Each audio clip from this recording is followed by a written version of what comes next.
बिस्मिल्लाहिर्रहमानिर्रहीम। अस्सलामु अलैकुम वरहमतुल्लाहि वबरकातुहू।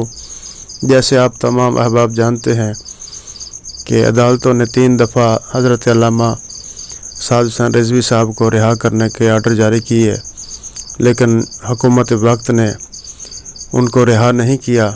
जुल्म की इंतहा कर दी कि सुप्रीम कोर्ट के आर्डर को भी ना माना।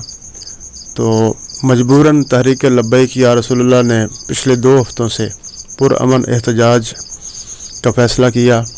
एहतजाज जारी था और आज जश्न ईद मिलादुन्नबी के जुलूस के बाद मजलिस शुरा ने पुरअमन धरने का ऐलान कर दिया और अल्हम्दुलिल्लाह आज से लाहौर में धरना